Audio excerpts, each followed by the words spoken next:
হ্যাঁ হ্যাঁ, অনেক ক্লান্ত হয়ে গেছি। আরে আমার অনেক পরিশ্রমের টাকা, আমার উস্তাদের লাগে একটা মোবাইল ফোন কিনছি। আমার উস্তাদ অনেক খুশি হবে আমি জানি। আচ্ছা উস্তাদ আসলে মোবাইলটা দিয়ে দিমুনি, এখন নিজের কাছে রেখে দিই, কাজ করি। উস্তাদ আসসালামু আলাইকুম। ওয়ালাইকুম আসসালাম। তোমার এখনো কাজ শেষ হয় নাই? উস্তাদ আর অল্প একটু বাকি আছে। উস্তাদ আপনার একটা কথা বলতাম। কি বলবা বলো। উস্তাদ আমি আপনার এখানে দীর্ঘদিন কাজ করে টাকা জমাইছি, টাকা জমাইয়ে একটা স্মার্টফোন কিনছি আপনার লাইগা। আমি জানি আপনি অনেক খুশি হবেন। আরে না না, আমি আইফোন ছাড়া কোনো ফোন চালাই না। সরি, আমি এই ফোন নিতে পারবো না। উস্তাদ আমি অনেক আশা ভরসা করে নিছি, নেন না উস্তাদ। আচ্ছা দেন দেন, আমার ছোট ভাই চালাতে পারবে। এ ধর, এটা তুই চলা। আরে আমার তো আইফোন আছেই। আরে কিছু হবে না, তুই চলাইস। আচ্ছা তুমি কাজ করো, আমরা ওই দিক থেকে আসি। আচ্ছা উস্তাদ ঠিক আছে। ভাইয়া আমার তো আইফোন আছে, আমি এটা দিয়ে কি করব?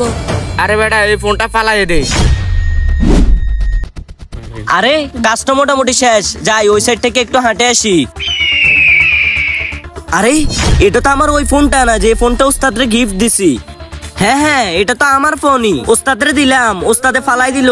আজকে ওস্তাদের টাকা আছে বলে অহংকার দেখাইতেছে, একদিনে এই টাকাও ধুলোর সাথে মিশে যাবে। হ্যাঁ আমি এখন আসতে আছি। ওস্তাদ ওস্তাদ আপনাদের তো সবকিছু শেষ। কি বলো সেটা? কি হয়েছে কি হয়েছে আমায় বল। আপনার ওই কারখানাতে আগুন লেগে গেছে।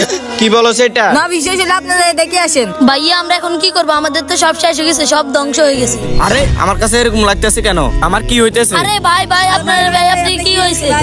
আরে ভাইয়া, আরে এটা তো আমার উস্তাদে না, আমার উস্তাদের কি হয়েছে?